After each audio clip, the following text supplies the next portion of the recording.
Most of the middle class பீப்புளோட bucket லிஸ்ட்ல பார்த்தீங்கன்னா இந்த ஒன்று மட்டும் கம்பல்சரியாக இருக்கும்.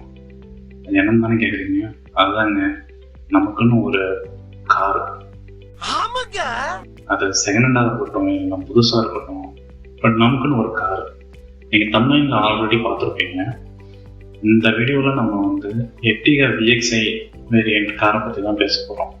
ஏன் பர்டிகுலராக இந்த காரை பற்றி நம்ம பேச போகிறோம்னா, ஒரு லோ பட்ஜெட்டில் ஒரு 7 சீட்டர் கார் கிடைச்சா எப்படி இருக்கும்?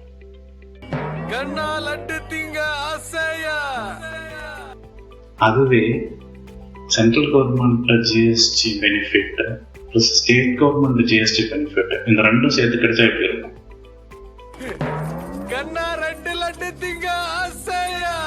ஒரே கல்லில் 2 மாங்காய் கிடைச்ச மாதிரி இருக்கும்ல.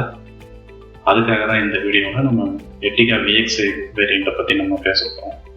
வீடியோக்குள்ளே போகிறதுக்கு முன்னாடி நம்ம சேனலை ஒன்றும் நீங்கள் சப்ஸ்கிரைப் பண்ணலாம், ப்ளீஸ் டூ சப்ஸ்கிரைப். அதுக்கப்புறம் இந்த வீடியோ பிடிச்சிருந்துச்சுன்னா லைக் அண்ட் ஷேர் பட்டனை நல்லா பச்சைக்குன்னு அழுத்தி விட்ருங்க. பச்சைக்குன்னு ஒரு அழுத்துங்க. மார்க்கெட்டில் பார்த்தீங்கன்னா ஏகப்பட்ட 7 சீட்டர் மாருதி சுசுக்கியில் பார்த்தீங்கன்னா 2-3 வேரியண்ட் இருக்குது. அப்புறம் பார்த்தீங்கன்னா டொயோட்டோவில் 2-3 இருக்குது, ரெனால்ட்ஸில் இருக்குது, நிசானில் இருக்குது. நிசானில் கூட ரீசெண்டாக ரெனால்ட்ஸ் டிரைவர் மாதிரியே ஒரு வேரியண்ட்டை லான்ச் பண்ணியிருக்கான். அப்புறம் ஹுண்டாயில் இருக்குது, ஹோண்டாவில் இருக்குது, மஹேந்திராவில் இருக்குது. ஸோ பீப்புள் யூஸ்வலாக பார்த்தீங்கன்னா ஒரு 7 சீட்டர் கார் எடுக்கணும்னா ரொம்ப கன்ஃபியூஷன் ஆகுவாங்க. எந்த வண்டி எடுக்கலாம், அந்த வண்டி பார்த்தீங்கன்னா அவங்களோட பட்ஜெட்குள்ளேயே இருக்கணும், ப்ளஸ் பார்த்தீங்கன்னா நல்லா பர்ஃபார்மன்ஸ் வெஹிக்கிளாக இருக்கணும், அந்த மாதிரி நிறைய கன்ஃபியூஷனாக இருக்கும். ஸோ இந்த எல்லாத்தையும் நம்ம கம்பேர் பண்ணும்போது நமக்கு பட்ஜெட் வைஸாகவும் சரி, பர்ஃபார்மன்ஸ் வைஸாகவும் சரி, இந்த எர்டிகான்றது பார்த்தீங்கன்னா ஒரு பெஸ்ட் ஆப்ஷன் நான் சொல்லுவேன் 7 சீட்டர் வெஹிக்கிளில். நான் பட்ஜெட்டில் சொல்கிறேன். நமக்கு ஹையர் எண்டில் போனால் நிறைய டொயோட்டோவில் நிறைய இருக்குது, நமக்கு ஹையர் எண்ட் 7 சீட்டர் காரணம். பட் பட்ஜெட்னா எர்டிகான்னு நான் சொல்லுவேன். ஓகே ப்ரோ, இவ்வளோ நமக்கு 7 சீட்டர் இருக்குது, ஏன் நான் பர்டிகுலராக எர்டிகாவில் போகணும், எர்டிகா ஏன் நான் வாங்கணுன்றவங்களுக்கு ஒரு டவுட் இருக்குது எனக்கு தெரியல. ஏன் எர்டிகானா, ஃபஸ்ட்டு பட்ஜெட்டு. ஸோ ஃபஸ்ட்டு ஒரு புது கார் வாங்கும்போது எல்லா மைண்ட் செட்லேயும் இருக்கிற ஒரே விஷயம், அது இந்த கார் நமக்கு பட்ஜெட்குள்ளே இருக்கணும், ப்ளஸ் நல்ல பர்ஃபார்மன்ஸாகவும் இருக்கணும். ஸோ இந்த 2 கண்டிஷனுக்கும் மேட்ச் ஆகிற மாரி இருக்கிற ஒரே வெஹிக்கிள்லாம் அது நான் எர்டிகான்னு தான் சொல்லுவேன். ஏன் எர்டிகா? First prize. ஸோ ப்ரைஸில் பார்த்தீங்கன்னா இப்போ சென்ட்ரல் கவர்மெண்ட் ரீசெண்டாக ஒரு சேஞ்ச் கொண்டு வந்திருக்காங்க. Recent means like last year September ஒரு சேஞ்ச் கொண்டு வந்தாங்க. ஸோ அந்த சேஞ்சஸ்னால நமக்கு ஆர்டர் ப்ரைஸ்லேருந்து ஒரு 40,000 லெஸ் ஆயிருக்கு. ஸோ முன்னாடி பார்த்தீங்கன்னா 10,25,000 rupees சம்திங் இருந்தது. நான் இங்கே போடுறேன், செக் பண்ணி பார்த்துருக்கேன். ஸோ ஆஃப்டர் ஜிஎஸ்டி மாடிஃபிகேஷன் அப்புறம் பார்த்தீங்கன்னா அது 10 lakh பிலோ வந்துருச்சு. ஸோ இது ஒரு பெனிஃபிட்டுங்களா? ஸோ இதுதான் நான் ஃபஸ்ட்டு சொன்னது, ஃபஸ்ட்டு லைக் பெனிஃபிட்டாக. ஸோ செகண்ட் பெனிஃபிட் என்ன ப்ரோ? செகண்ட் டபுள் ஜிஎஸ்டின்னு நீங்கள் சொன்னீங்களா. First GST okay, central government on road price பண்ணியிருக்கேன். செகண்ட் பெனிஃபிட் டேக்ஸ் என்ன அப்படின்னு தானே கேட்குறீங்க. ஸோ நமக்கு பார்த்தீங்கன்னா தமிழ்நாட்டில் காரோட ப்ரைஸ் அபவுட் 10 lakh இருந்ததுன்னா 18% ஆன்ரோட் ப்ரைஸ்லேருந்து நமக்கு ரோட் டேக்ஸ் போடுவாங்க. இந்த எர்டிகா VXi பார்த்தீங்கன்னா 10 lakh கீழே இருந்ததுனால 13% ஜிஎஸ்டி ஸ்லாப்புக்குள்ளே வந்துருச்சு. இதனால் நமக்கு அடிஷ்னலாக இன்னும் ஒரு 40,000 லெஸ் ஆயிருக்கு. ஸோ இப்போ உங்களுக்கு புரியுதா இது ஒரே கல் 2 மாங்கான்னு? ஓகே, உங்களுக்கு நான் டீட்டெயிலாக எக்ஸ்பிளைன் பண்ணுறேன் இந்த எர்டிகா கார் பற்றி. இது பார்த்தீங்கன்னா ஒரு 7 சீட்டர் கார். ஸோ இந்த எர்டிகாவில் பார்த்தீங்கன்னா ஒரு 4 வேரியன்ட் இருக்குது. LXi, VXi, ZXi, அப்புறம் ZXi ப்ளஸ். அது இல்லாமல் மேனுவல், ஆட்டோமேஷன், சிஎன்ஜி அதெல்லாம் நிறைய இருக்குது. பட் நமக்கு பேசிக்கலாம் இந்த ஒரு 4 வேரியன்ட் தான் நம்ம மார்க்கெட்டில் உள்ள LXi, VXi, ZXi, ZXi plus தான். ஸோ இந்த LXi பார்த்தீங்கன்னா நிறைய ஃபியூச்சர் இருக்காது. லைக் ஆடியோ சிஸ்டம் இருக்காது, ஏசி பார்த்தீங்கன்னா ரியர் இருக்காது, ஒன்லி ஃப்ரண்ட் மட்டும்தான் இருக்கும். அப்புறம் பார்த்தீங்கன்னா உங்களுக்கு இன்னும் சில ஃபியூச்சர்ஸ் எல்லாம் கம்மியாக இருக்கும். இன்னும் சில ஃபியூச்சர் எல்லாம் லைக் மேண்டேட்டரி ஃபியூச்சர்ஸ் எல்லாம் இருக்காது.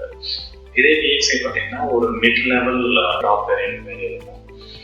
இதில் வந்து பார்த்தீங்கன்னா நம்ம மோஸ்ட் ஆஃப் எல்லாமே வந்து கவர் ஆகும், எக்ஸப்ட் அந்த ஆண்ட்ராய்டு சிஸ்டம் அதெல்லாம் இருக்காது. பட் நமக்கு வந்து ஒரு டீசெண்டான ஒரு ஆடியோ சிஸ்டம் வந்து நமக்கு போட்டிருப்பாங்க, வெயிட் ஃபுல்லாகவே வந்து கலந்துருக்கும். அது இல்லாமல் நமக்கு ஏசி வெண்ட் வந்து பார்த்தீங்கன்னா ரியலுக்கும் கிடைச்சிடும், ப்ளஸ் வந்து பார்த்தீங்கன்னா தேர்ட் ரோ ஏசி வந்து நமக்கு கிடைச்சிடும். என்ன ஒரே ஒரு மைனஸ்னா இதில் நமக்கு புஷ் ஸ்டார்ட் பட்டன் வராது, ப்ளஸ் வந்து பார்த்தீங்கன்னா அலைகள் வராது. அது நமக்கு தேவையில்லைன்னு வச்சுக்கோங்க. நமக்கு ஒரு பட்ஜெட்டில் போகிறோம்னா நமக்கு அது தேவையில்லை. ஏன்னா நீங்கள் ஆண்ட்ராய்ட் ப்ரைஸ் வச்சு பார்த்தீங்கன்னா மற்ற variant like ZXi plus compare பண்ணும்போது இதில் இந்த ப்ரைஸ் வந்து பார்த்தீங்கன்னா ஒரு 2 lakh and 2 lakh அபோவே வந்து நமக்கு டிஃப்ரெண்ட் இருக்கும். ஸோ இந்த பர்டிகுலர் கார் வந்து பார்த்தீங்கன்னா ஒரு ஷோரூம் டு ஷோரூம் வந்து இந்த ப்ரைஸ் வந்து வேரி ஆகும். பட் நான் பர்சனலாக போய் என்கொயரி பண்ணேன் நியர்பை ஷோரூமில். ஸோ எனக்கு வந்து பார்த்தீங்கன்னா 11.7 வந்து சொன்னாங்க. ஸோ 11,70,000. இது includes of extended warranty, accessories, everything எல்லாமே வந்து இந்த 11.7 வந்து கவர் ஆகிடும். இதே வந்து ZXi and ZXi Plus எல்லாம் போனீங்கன்னா அபோவ் 14.5 தான். அதுவும் ZXi Plus எல்லாம் வந்து பார்த்தீங்கன்னா 15 and above. ஸோ அப்படி இருக்கும்போது வந்து பார்த்தீங்கன்னா நமக்கு 3 lakhs நியர் டு 3 lakhs வந்து நமக்கு ZXiக்கும் VXiக்கும் வந்து நமக்கு ப்ரைஸ் டிஃப்ரெண்ட் இருக்கு. ஏன் நம்ம வந்து அலைவேல் ப்ளஸ் ஸ்டார்ட் பண்ணுறதுக்காக நமக்கு 3 lakh எக்ஸ்ட்ரா பே பண்ணணும். நமக்கு அலைவேலாம் பார்த்தீங்கன்னா 40,000 கொடுத்தீங்கன்னா நீங்களே வந்து ஆஃப்டர் மார்க்கெட்டில் வந்து இன்ஸ்டால் பண்ணலாம். ஸோ அதெல்லாம் பெரிய கன்சர்னே கிடையாது. இப்போ ஸ்டார்ட் பண்ணணும் வந்து நீங்கள் ஒரு நல்ல ஒரு ஆஃப்டர் மார்க்கெட்டில் போயிட்டு ஷாப்பில் நீங்கள் மாடிஃபை பண்ணிங்கன்னா ஈஸியாக ஒரு 10,000 to 15,000 நீங்கள் வந்து மாடிஃபை பண்ணலாம். ஸோ இதுக்காக நம்ம எதுக்கு 3 lakhs ஸ்பெண்ட் பண்ணணும். மைலேஜ் பற்றி பார்ப்போம். ஸோ இது பேசிக்கலாக வந்து உங்களுக்கு ஒரு 2 வேரியன்ட்ல வருது. ஒன்று வந்து பார்த்தீங்கன்னா பியூர் பெட்ரோல், இன்னொன்று வந்து பார்த்தீங்கன்னா பெட்ரோல் வித் சிஎன்ஜி. ஸோ சிஎன்ஜியில் வந்து பார்த்தீங்கன்னா 26 கிலோமீட்டர் வந்து பார்த்தீங்கன்னா மாருதி வந்து கிளைம் பண்ணுறாங்க. பட் யூசர்ஸ் ரிப்போர்ட்டிங் மைலேஜ் பார்த்தீங்கன்னா ஒரு 22 to 23 கிடைக்கும்னு சொல்கிறாங்க. இதே வந்து பியூர் பெட்ரோலில் வந்து பார்த்தீங்கன்னா ஒரு 21 கிடைக்கும்னு சொல்லிட்டு மாருதியில் வந்து கிளைம் பண்ணுறாங்க. பட் கஸ்டமர்ஸ் ரிப்போர்ட்டிங் மைலேஜ் பார்த்தீங்கன்னா 17 to 19 கிடைக்கும். பட் இது வந்து ஒரு டீசெண்டான ஒரு மைலேஜ் தான் நான் சொல்லுவேன். அதுவும் 7 seater car plus 1.5 liter petrol engine தான் நான் சொல்கிறது. 4 cylinder பெட்ரோல் இன்ஜின். ஸோ உங்களுக்கு பவரும் நல்லா இருக்கும், டார்க்கும் சூப்பராக இருக்கும், ப்ளஸ் வந்து பார்த்தீங்கன்னா பிக்கப்பும் சூப்பராக இருக்கும். இந்த ஸ்பெசிஃபிகேஷனில் வந்து இந்த பட்ஜெட்டில் இந்த மைலேஜ்ன்றது ஒரு டீசெண்டான மைலேஜ் தான் நான் என்னை பொறுத்தவரையும் நான் சொல்லுவேன். நான் ஆல்ரெடி வந்து ஒரு ஷோரூம் கிட்ட பேசிட்டு இருக்கேன் Ertiga VXi வந்து ரிவ்யூ பண்ணுறதுக்கு. ஸோ ஒன்ஸ் என்கிட்ட வெஹிக்கிள் கிடைச்ச உடனே நான் வந்து டீட்டெயிலாக ஒரு வீடியோ எடுத்து நான் அப்லோட் பண்ணுவேன். ஏன் இந்த பர்டிகுலர் வீடியோனா, நீங்கள் Ertiga VXi வாங்குற மாரி ஒரு ஐடியாவில் இருக்கீங்கன்னா இதுதான் வந்து சரியான டைம். ஏன் இது சரியான டைம்னா, மாருதி சுசுகி வந்து அன்அஃபிஷியலாக வந்து ஒரு நியூஸ் வந்து வெளியிட்டிருக்காங்க. ஏன்னா அவங்களோட மோஸ்ட் ஆஃப் த வேரியன்ட் காரணம் வந்து ப்ரைஸ் வந்து இன்க்ரீஸ் பண்ணுறது. ஸோ இப்போ இருக்கிற ஷோரூம் ப்ரைஸ் வந்து பார்த்தீங்கன்னா இந்த Ertiga VXiக்கு 9.85. ஸோ ஃபார் எக்ஸாம்பிள் இந்த ப்ரைஸ் ஹைக்கிங் ட்ரெண்டில் நான் சொல்கிறேன். ஸோ எவ்ரி இயர் வந்து பார்த்தீங்கன்னா மாருதி சுசுகி வந்து 1 to 2% வந்து ப்ரைஸ் ஹைக்கிங் பண்ணுறாங்க. ஃபார் எக்ஸாம்பிள் 2% ஹைக் பண்ணாங்கன்னா 18,000, 15,000, 20,000 சம்திங் ஹைக் பண்ணுவாங்க. ஸோ எக்ஸாம்பிளுக்கு ஒரு 15,000 கூட வச்சுக்கோங்க. ஸோ இப்போ 9.85 இருக்கிறது 15,000 அடிஷனலாக ஹைக் பண்ணுவாங்க, 10 lakh போயிடும். ஸோ அடிஷனலாக நீங்கள் வந்து ஒரு 40,000, 50,000 எக்ஸ்ட்ரா ரோட் டேக்ஸில் பே பண்ண வேண்டியது. ஸோ இந்த 40,000 to 15,000 நீங்கள் வந்து ஒரு பெனிஃபிட் நீங்கள் ரோட் டேக்ஸில் அப்ளை பண்ணணும்னா இதுதான் ரைட்டான டைம். ஸோ அதுக்காக தான் இந்த வீடியோ வந்து நான் ரொம்ப குயிக்காக வந்து போஸ்ட் பண்ணுறேன். ஸோ பிளான் வந்து போய் புக் பண்ணி வாங்கிக்கிங்க.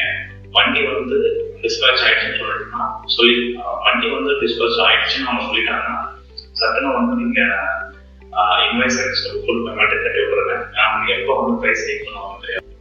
இன்கேஸ் வந்து அவங்க ப்ரைஸ் ஹைக் பண்ணிட்டாங்கன்னா உங்களுக்கு வேற எந்த ஆப்ஷன் கிடையாது. நான் சொல்ற ப்ரைஸ் நீங்கள் பே பண்ணி தான் டோட்டல் லேக்ஸா. ஸோ முடிஞ்ச அளவுக்கு வந்து குயிக்காக வாங்குற மாதிரி ஐடியா இருந்ததுன்னா வாங்கிக்கோங்க.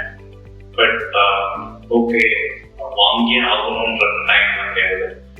நமக்கு வந்து பட்ஜெட் இருந்துச்சுன்னா ரெண்டாவது பார்த்தீங்கன்னா ட்ரைபாட் நாட்டில் வந்து பார்த்தீங்கன்னா ஒரு 7 சீட்டர் விட்டுருக்காங்க. அதெல்லாம் பிலோ 10 லேக்குள்ளே பிலோ 8 லேக்குள்ளே வந்து நல்ல வெஹிக்கிள். பட் ஆனால் அது 1 லிட்டர் பெட்ரோல் பர்ஃபார்மன்ஸ் நீங்கள் அதிகமாக எக்ஸ்பெக்ட் பண்ணணும். பட் நீங்கள் வந்து ஒரு 4 to 5 people தான் வந்து ட்ராவல் பண்ணுவீங்க அப்படின்னா அது ஒரு நல்ல ஒரு பர்ஃபார்மன்ஸ் வெஹிக்கிள் தான் நான் சொல்லுவேன். For low number of people நான் சொல்கிறேன். ஸோ நீங்கள் அதை கூட போய்க்கலாம். ஓகே, ஸோ நம்ம அந்த வீடியோவோட எடுத்து வந்துட்டோம். ஸோ நெக்ஸ்ட் வீடியோவில் நான் சொன்ன மாதிரி ஒன்ஸ் நமக்கு வந்து வண்டி ஷோரூம் வந்து கிடைச்ச முன்னாடி நான் ஒரு டீட்டெயிலான ரிவ்யூ எடுத்து நான் போஸ்ட் பண்ணிடுறேன். Until then